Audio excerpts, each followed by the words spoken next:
नमस्कार। क्या शिवराज सरकार पूरे कर पाएगी 5 साल? क्या कांग्रेस फिर लौटेगी सत्ता में? क्या होगा बीजेपी में सिंधिया का हाल? 24 सीटों पर होने वाले उपचुनाव के नतीजे लिखेंगे सूबे की तकदीर। चुनाव की तारीखों का ऐलान भले ना हुआ हो, लेकिन सियासत शुरू हो चुकी है। किसने कहां कितना दम दिखाया है, किसकी वजह से कौन बगावत के मूड में आया है, 24 की चकल्लस में हर दिन दिखाएंगे आपको 24 सीटों का सियासी सीन। कहां हो सकता है घमासान, कहां है किसकी दावेदारी, जनता का दिल जीतने किसने की है कितनी तैयारी।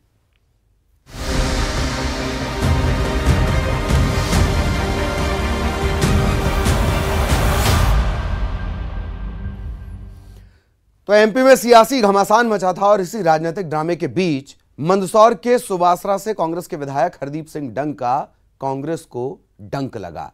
हरदीप सिंह डंग ने कांग्रेस से बगावत की, इस्तीफा दिया और हो गए बीजेपी के। लेकिन सवाल यह है कि क्या सुबासरा की जनता डंग के इस नए रंग ढंग को मंजूर कर पाएगी? और उससे भी बड़ा सवाल, क्या बीजेपी में पुराने प्रतिद्वंदी के खेमे को साध पाएंगे डंग? कांग्रेस से कौन लगा रहा है दम? देखिए सुबासरा का सियासी सीन।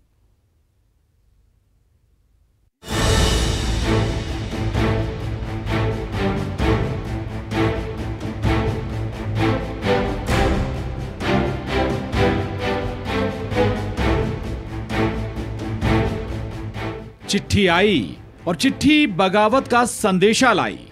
एक ऐसी चिट्ठी जिसने मध्य प्रदेश में सियासी भूचाल ला दिया था, क्योंकि ये चिट्ठी तत्कालीन कमलनाथ सरकार के लिए खतरे की घंटी थी। मंदसौर के सुबासरा विधायक हरदीप सिंह डंग का दर्द इस चिट्ठी में झलक रहा था। मंत्री पद ना मिलने का दर्द, पार्टी से नाराजगी की बानगी तो बयां कर ही रही थी ये चिट्ठी, और उसके बाद जो हुआ वो सबके सामने है।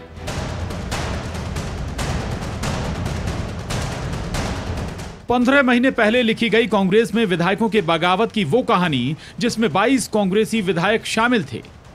मंदसौर के सुबासरा सीट से विधायक हरदीप सिंह डंग भी, जिन्होंने बीजेपी का दामन थामा और हाथ का साथ छोड़ दिया। लेकिन अब सवाल है कि 15 महीने पहले जिस बीजेपी को कोस कोस कर हरदीप सिंह डंग जनता के सिरमौर बने थे, वो अब कैसे जनता को मनाएंगे? यहां तो वादे भी बदल गए, गमछा भी बदल गया, नेताओं के सुर भी बदल गए। अब एक ही पार्टी यानी बीजेपी में विरोधी एक दूसरे से गले मिल रहे हैं। लेकिन चुनौती तो अब खड़ी हुई है। हरदीप सिंह डंग बीजेपी के तो हुए, लेकिन क्या बीजेपी का जमीनी कार्यकर्ता कह रहा है हरदीप सिंह डंग का स्वागत है? राष्ट्र के हित में बात करने वाला party Bharatiya Janata party, CA का जिसने खुलकर समर्थन किया, 370 धारा जब देश में जम्मू कश्मीर से हटाई गई, तब खुलकर समर्थन करने वाले लोग, शुरू से उनके मन में ये प्रेरणा थी कि भारतीय जनता पार्टी निश्चित रूप से राष्ट्र हित में काम करती है। और हो सकता है उधर घुटन महसूस कर रहे हों, तो जो लोग आए हैं उनका स्वागत है। भारतीय जनता पार्टी विचारधारा के साथ हम काम करते हैं। हरदीप सिंह जी डंग के बीजेपी में आने से कार्यकर्ता उत्साहित हैं। उनके आने से यहाँ पर कार्यकर्ताओं में कोई नाराजगी नहीं है। और भारतीय जनता पार्टी चुनाव भारतीय जनता पार्टी लड़ती है, संगठन लड़ता है, व्यक्ति चुनाव नहीं लड़ता है। सवाल तो यह भी है कि जिस बीजेपी कैंडिडेट राधेश्याम पाटीदार को हरदीप सिंह डंग ने हराया था, जहां जीत का अंतर बहुत कम था, तो अगर उनका टिकट कटा तो क्या राधेश्याम पाटीदार का खीमा हरदीप सिंह डंग का साथ देगा? कहीं ऐसा तो नहीं कि कार्यकर्ताओं की नाराजगी दबी जुबान में बाहर आ रही हो? क्या ये खेमा सुबासरा के चुनावी रण में कोई अलग मोर्चा खोलेगा? निश्चित रूप से पार्टी के लिए नया समीकरण है, इसमें समन्वय बिठाने की आवश्यकता लगेगी, क्योंकि अगर दूसरी पार्टी से कोई कार्यकर्ता आया तो अपने परिवार में समन्वय करने में थोड़ा समय तो लगेगा, इसमें कोई दोष नहीं। हरदीप सिंह जी डंग की रही तो वो घर वापसी हुई है, भारतीय जनता पार्टी से ही थे। पहले वो बीजेपी में रहे, जनता युवा मोर्चा में काम किया है, और उसके बाद वो किसी कारण से कांग्रेस में चले गए थे, तो वहाँ उनकी विचारधारा मिली नहीं, इसलिए वो वापस अपने घर वापस आए हैं। इसलिए इसको हम घर वापसी ही कहेंगे। सुबासरा में 20,000 पाटीदार वोटर्स हैं, तो क्या पार्टी राधेश्याम पाटीदार की अनदेखी कर सकती है? क्या मतभेद हुए तो मनभेद नहीं होंगे क्या? हालांकि अभी शांति है, लेकिन कहीं ये शांति तूफान की आहट तो नहीं? नहीं, वो पार्टी लेवल पर निश्चित रूप से चर्चा होगी। अभी ये भविष्य के गर्भ में कि कौन उम्मीदवार होगा, अभी जब चुनाव होंगे तब पता लगेगा कि कौन उम्मीदवार होगा और कौन उम्मीदवार नहीं होगा। संकट तो कांग्रेस में भी कम नहीं। इस सीट पर 2 बार से हरदीप सिंह डंग ने ही कांग्रेस के हाथ को मजबूत किया था। अब सवाल है कि आखिर सुवासरा में कौन होगा कांग्रेस पार्टी का चेहरा। टिकट की रेस में राकेश पाटीदार तो यहां तक बोल गए कि किसी भी कीमत पर चुनाव लड़ूंगा। कांग्रेस की दिग्गज नेत्री मीनाक्षी नटराजन के नाम की चर्चा भी जोरों पर है। तो वहीं ओम सिंह भाटी के खेमे को भी उम्मीद है इस बार तो ओम सिंह भाटी ही होंगे उम्मीदवार। यानी यहां तकरार के चांसेस ज्यादा नजर आ रहे हैं। तो चुनौती तो भाजपा के लिए, कांग्रेस के लिए तो कोई चुनौती नहीं। कांग्रेस ने तो 2 बार जीता के यहाँ से भेजा है कांग्रेस को, तो चुनौती तो कांग्रेस के लिए है ना। चुनौती तो भाजपा के लिए, उनके अंदरूनी चुनौती। आज देख लीजिए भाजपा आपस में लड़ रही है, यही नहीं 22 सीटों पे लड़ रही है। हमारे यहाँ की तो बहुत विषम परिस्थिति है, क्योंकि यहाँ का जो कैटर है भाजपा का वो अलग है, और ये भाजपा के कैटर को सूट भी नहीं करते, क्योंकि ये छत्र मतलब इनका हमेशा एक राजनीति करने का तरीका रहा है कि इन्होंने हमेशा नेताओं को खत्म करने की राजनीति करी है। सुवासरा में उपचुनाव का बिगुल बजा ना हो, लेकिन बीजेपी में हरदीप सिंह डंग का नाम लगभग तय माना जा रहा है। तो क्या हरदीप सिंह डंग को जनता पहनाएगी एक बार फिर जीत का हार? कांग्रेस में उम्मीदवार के नाम पर क्या नहीं होगी तकरार? भीतरघात का घुन आखिर किस पार्टी को कर देगा खोखला? सुवासरा में सत्ता के सिंहासन की जंग कई मोर्चे पर जारी है। मंदसौर से नरेंद्र धनोतिया के साथ bureau report, news 18, Madhya Pradesh, Chhattisgarh. इधर धार के बदनावर में बदलाव को बर्दाश्त कर पाएगी जनता?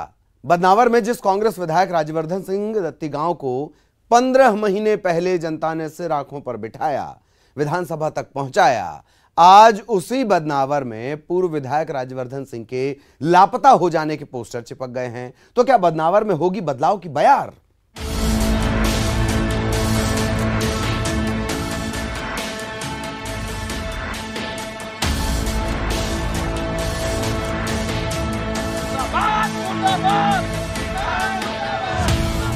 पुतले जलने लगे, लापता विधायक के पोस्टर लगने लगे, कार्यकर्ता आग उगलने लगे। हाँ, चुनाव का मौसम आ गया। ये तस्वीरें तस्दीक कर रही हैं शहर में उपचुनाव ने दस्तक दे दी है। 15 महीने पहले जिस विधायक को धार के बदनावर की जनता ने सिर आंखों पर बिठाया था, उसी शहर में पूर्व विधायक के लापता होने के पोस्टर लगाए जा रहे हैं। धार के बदनावर में उपचुनाव की बिसात कुछ इस तरह बिछ चुकी है। राजनीति द्वेषता की वजह से चिपका जा रहे हैं। पूर्व में इनके साथ में थे, जब तक नहीं चिपकाए इन्होंने। आज वो जो भारतीय जनता पार्टी के कार्यकर्ता हैं, भारतीय जनता पार्टी में शामिल हो गए हैं, उनकी छवि को खराब करने के लिए ये प्रयत्न कर रहे हैं जो उम्मीदवार लोग हैं कांग्रेस के। 15 महीने पहले कांग्रेस के राज्यवर्धन सिंह दत्तीगांव ने जनता के दिल में राज किया था, लेकिन अब वो केसरिया रंग में रंग गए हैं। धार के बदनावर में लोगों की परेशानियों से भी बड़ा कोई मुद्दा है तो वो है नेताओं का दर्द टिकट, जिसकी टीस स्थानीय उम्मीदवारों में रह रह कर उठती है। जहां स्थानीय उम्मीदवार चुनाव में एड़ी चोटी का जोर लगाता है और मलाई चट कर जाते हैं बाहरी उम्मीदवार, चाहे कांग्रेस हो या फिर बीजेपी। दोनों के स्थानीय उम्मीदवार के दिल में इस चुनाव में यही उम्मीद जगी है, अपना टाइम आएगा। पहली बात तो कांग्रेस का बहुत अच्छा समय आ गया, गुटबाजी खत्म हो चुकी है महाराज की जाने से। क्योंकि पहले राजा महाराजाओं की पार्टी कहलाती थी। जो एक नारा चला था, माफ करो महाराज हमारा नेता शिवराज। अब शिवराज क्या नारा देंगे, क्योंकि अब कांग्रेस गुटबाजी मुक्त हो गई है और हम 16 लोग यहाँ टिकट के दावेदार हैं और 16 ही एक साथ है। जिसको भी टिकट मिलेगी कांग्रेस का तन मन और धन से काम करेंगे और बल से भी काम करेंगे। चूँकि Bharatiya Janata party cadre based party, तो प्रत्येक गांव में प्रत्येक बूथ में हमारे कार्यकर्ता हैं और संपूर्ण मतलब पूरे समय तैयारी के रूप में काम करते रहते हैं। चुनाव तो एक प्रक्रिया है, निश्चित तौर पे वो होगी, उसके अंतर्गत हमारी तैयारी भी पूर्ण है। राजपूत और पाटीदार मतदाताओं के इर्द गिर्द ही घूमती है बदनावर विधानसभा की राजनीति, जहां पिछले चुनाव में कांग्रेस के उम्मीदवार राज्यवर्धन सिंह दत्तीगांव ने बीजेपी के भंवर सिंह शेखावत को मात दी थी। 2013 में यह सीन थोड़ा उल्टा था, यानी बीजेपी ने सीट पर परचम फहराया था, लेकिन 2020 के उपचुनाव में तो दोनों उम्मीदवारों राजवर्धन सिंह दत्तीगांव और भंवर सिंह शेखावत दोनों एक ही दल में हो गए। यानी बीजेपी के कमल को खिलाने का दारोमदार 2018 के प्रतिद्वंदियों के कंधों पर है, जो अब साथी बन गए हैं। तो क्या पार्टी में सब फर्स्ट क्लास है? कांग्रेस है कहाँ, पहली बात तो ये विषय इम्पोर्टेंट है। राजवर्धन सिंह जी का अपना एक आधार रहा है, बीजेपी का विचार लेके आए हैं, निश्चित तौर पे उनका अपना प्रभाव है। और भारतीय जनता पार्टी के प्रत्येक कार्यकर्ता कमल के फूल से जुड़ा हुआ है, वो सिर्फ कमल के फूल को देखता है। जो भी हमारी पार्टी में आए, उनके कार्यकर्ता भी आए, उनका स्वागत है। बीजेपी में अगर सब कुछ ठीक है तो उनका क्या होगा जो टिकट ना मिलने की वजह से मन मसोच कर बैठे हैं? कहीं ये चुप्पी कोई गुल तो नहीं खिलाएगी? खैर, बात कांग्रेस की करें तो वहां तो उम्मीदवारों की रेस में फौज खड़ी हो गई है। एक नहीं कई दावेदार बोल रहे हैं हम भी दौड़ में। स्थानीय और बाहरी दावेदार मिलाकर करीब 15 से अधिक दावेदार सामने आ रहे हैं। स्थानीय दावेदारों में कमल पटेल प्रमुख बताए जा रहे हैं। कमलनाथ जी को, हमारे प्रभारी मंत्री बाला बच्चन जी को और इन सबको हमने एक लिखित में एक आवेदन धार जिला बाल मुकुंद सिंह गौतम के द्वारा सब दूर जानकारी पहुंचा दी गई। दावेदारी करना सबका अधिकार है। पहली बात तो कांग्रेस का बहुत अच्छा समय आ गया, गुटबाजी खत्म हो चुकी है महाराज की जाने से। क्योंकि पहले राजा महाराजाओं की पार्टी कहलाती थी, जो एक नारा चला था, माफ करो महाराज हमारा नेता शिवराज। अब शिवराज क्या नारा देंगे, क्योंकि अब कांग्रेस गुटबाजी मुक्त हो गई है और हम 16 लोग यहाँ टिकट के दावेदार है और 16 ही एक साथ है।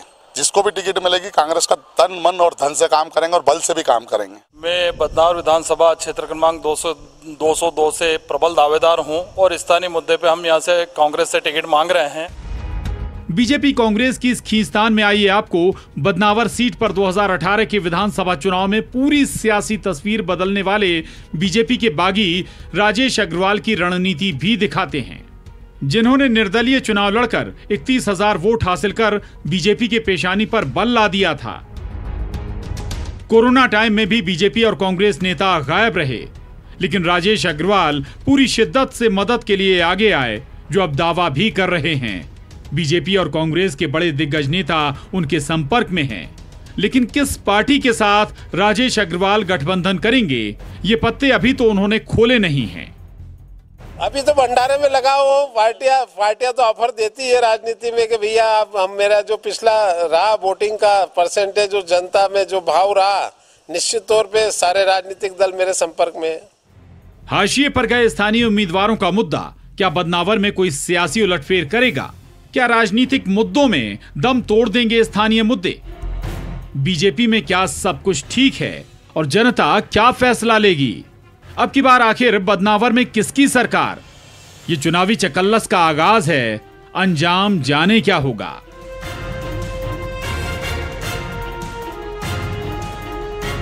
धार से नवीन मेहर के साथ bureau report, news 18 Madhya Pradesh. और 24 की चकल्लस में अभी सियासत के कई, जब हरदीप सिंह डंग ने कांग्रेस से इस्तीफा दिया और इस्तीफे में छलक उठा था उनकी अनदेखी का दर्द। बीजेपी में तो हरदीप शामिल हो गए, लेकिन मंत्री न बनाए जाने की टीस अब भी कहीं ना कहीं बाकी है। मंत्री बनने की उनकी ये आस क्या बीजेपी में पूरी हो पाएगी? हाथ के नाम पर जनता का साथ पाने वाले डंग कैसे कहेंगे बीजेपी का कमल खिलाएं? न्यूज़ 18 पर डंग से चुनावी चर्चा। मध्य प्रदेश में विधानसभा उपचुनाव होने जा रहे हैं और इन उपचुनाव में मंदसौर जिले की सुहासरा विधानसभा सीट भी है। पिछले चुनाव में यहां से विधायक हरदीप सिंह डंग कांग्रेस के चुनाव चिन्ह पर चुनाव जीते थे और बाद में उन्होंने कांग्रेस का दामन छोड़ दिया और विधायक पद से भी इस्तीफा दे दिया। अब वे भारतीय जनता पार्टी के चुनाव चिन्ह पर चुनाव लड़कर के विधायक पद के लिए दावेदारी कर रहे हैं और जनता के बीच में जाएंगे। क्या होगा उनका मुद्दा और जनता के बीच में क्या मुद्दे लेकर के जाएंगे, ये बात करेंगे हम हरदीप सिंह डंग से। मुझे बड़ा अच्छा लग रहा है कि मैं भारतीय जनता पार्टी के एक सदस्य के रूप में मैंने सदस्यता ली है, जो एक राष्ट्रीय सोच के साथ जो पार्टी चलती हो और उस पार्टी का एक मैं सदस्य बना हूँ। तो आने वाले दिनों में अगर पार्टी मौका देती है तो बड़ा उत्साह मन में है कि ऐसी पार्टी के लिए हम जा रहे हैं जो राष्ट्र हित में काम करती है। बड़ा अच्छा लग रहा है। 15 महीने का कार्यकाल आपका रहा है और उस सरकार के साथ भी रहा है। ऐसे कौन से काम आपने वादे किए थे जनता से जो आप कर पाए और ऐसे कौन से अब काम बचे हैं जो करना बाकी है? पहले तो 5 साल में शिवराज सिंह जी चौहान साहब जो मुख्यमंत्री प्रदेश के उस टाइम थे, जब मैं उनके साथ 5 साल विधायक रहा। अभी 15 महीने की जो सरकार कमलनाथ जी की थी, उनके साथ मैं विधायक रहा। मैं धन्यवाद देना चाहूँगा शिवराज सिंह जी चौहान को कि आज सबसे बड़ी जो योजना पूरे इलाके में सबसे बड़ी शामगढ़ सुहासरा सिंचाई योजना 1650 करोड़ की, जो प्रत्येक किसान के खेत पर पाइपलाइन जाने का काम यहाँ पर चल रहा है, वो शिवराज सिंह जी की देन थी। विपक्ष में होने के बाद भी इतनी बड़ी योजना इस सुहासरा विधानसभा में उन्होंने दी। मुझे विश्वास था कि इस क्षेत्र में एक इकलौता विधायक हूँ, कहीं ना कहीं इस क्षेत्र का विकास होगा, इस क्षेत्र को प्रतिनिधित्व मिलेगा। बड़े दुख के साथ कहना पड़ रहा है कि 15 महीने में 15 सेकंड बैठ के कमलनाथ जी पूर्व मुख्यमंत्री अगर मुझसे चर्चा कर लेते, या बात मैं आपके माध्यम से कहना चाहता हूँ, खाली 15 सेकंड मेरे को बिठा के बात कर लेते 15 महीने में, तो मेरे को लगता कि वो मेरी बात सुन रहे थे। आप अगर फिर से यहाँ से विधायक बनते हैं, जनता आपको चुनती है, तो क्या आपकी ऐसी आकांक्षा है, क्या जनता की मांगे हैं जो पूरी करेंगे?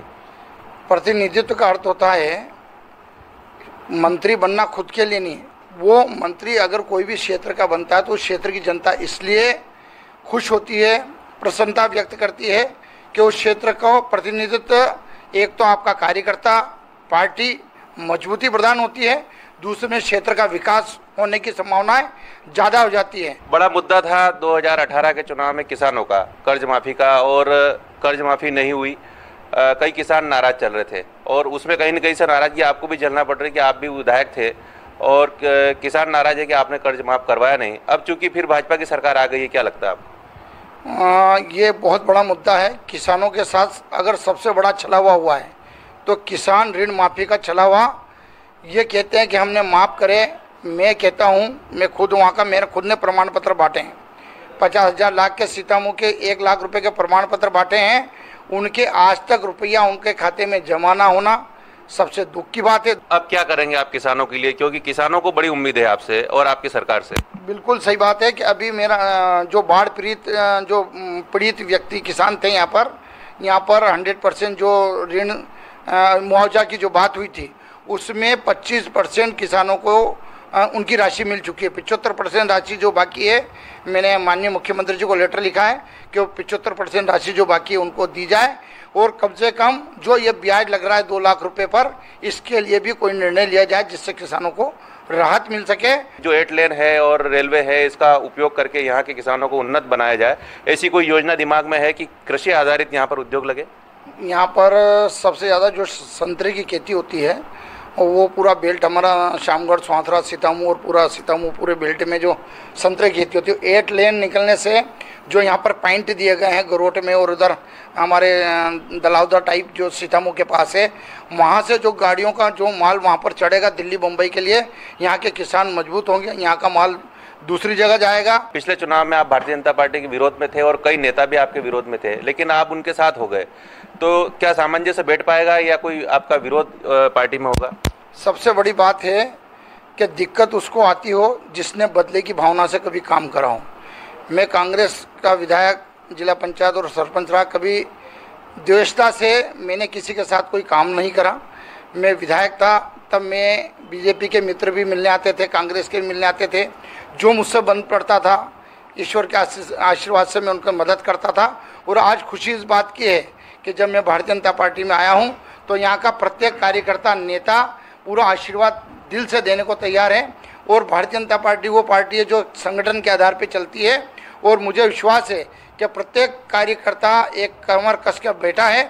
तो ये थे पूर्व विधायक हरदीप सिंह डंग, जो पहले कांग्रेस के चुनाव चिन्ह पर यहाँ से विधायक बने थे और कांग्रेस को छोड़ करके वो भारतीय जनता पार्टी के परिवार में शामिल हो गए। और उनको उम्मीद है कि जो काम मेरे विधायक रहते शिवराज सिंह जी चौहान ने किए थे वो कमलनाथ जी नहीं कर पाए। और मुझे दुख इस बात का था कि मैं एकमात्र विधायक होते हुए भी क्षेत्र का विकास कमलनाथ जी की सरकार में नहीं करा पाया। और एक बार फिर अगर जनता उन्हें अवसर देती है तो वे भारतीय जनता पार्टी और मध्य प्रदेश की शिवराज सिंह चौहान की सरकार के साथ इस क्षेत्र का तेजी से विकास करेंगे। नरेंद्र धनोतिया, न्यूज 18, मंदसौर। और अब ठहरिए जरा, कहां चले, अभी असली खबर तो आपको मिली ही नहीं।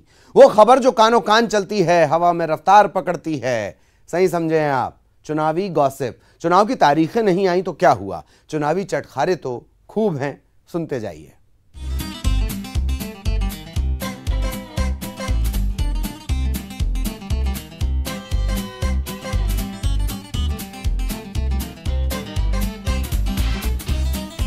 सुवासरा में चुनाव क्या, सोशल मीडिया पर लड़ा जाएगा, माहौल तो यही बनाया जा रहा है। इधर डंग ने कांग्रेस छोड़ी और उधर कांग्रेसियों ने डंग के बाहरी होने का डंका अपने अंदाज में बजाना शुरू कर दिया। बानगी देखिए, सोशल मीडिया पर किस तरह से हर दिन कांग्रेस डंग को एक नया डंक दे जाते हैं। सोशल मीडिया पर कांग्रेस की पूर्व विधायक हरदीप सिंह डंग के खिलाफ कांग्रेसियों ने जमकर हल्ला बोल दिया।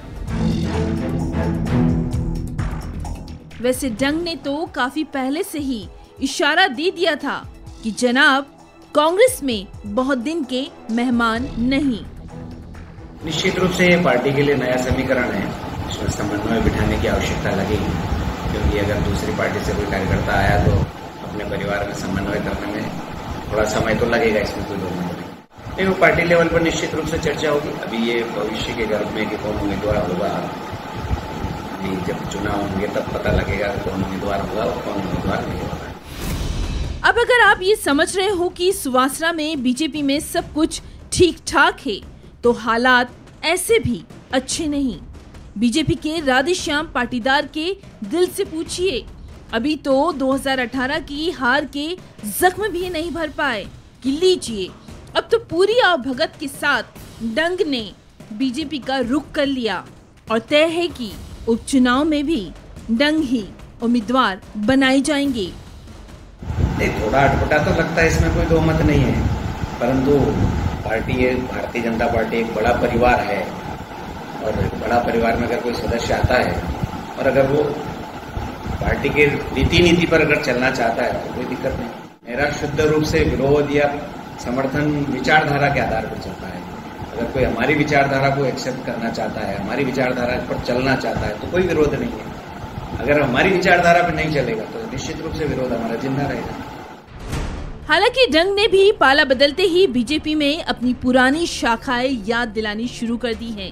संघ की जड़ें हैं डंग की। ये और बात है कि राजनीतिक पारी कांग्रेस से शुरू हुई तो डंग इन दिनों अपने अंदाज में भाजपाइयों को बता रहे हैं कि जमीन हमारी तुम्हारी एक ही है और सुबह का भूला अगर शाम को घर आए तो उसे भूला नहीं कहते। मंदसौर से नरेंद्र धनोतिया के साथ bureau report, news 18 Madhya Pradesh Chhattisgarh. और 24 के चकल्लस में फिलहाल इतना ही। नमस्कार।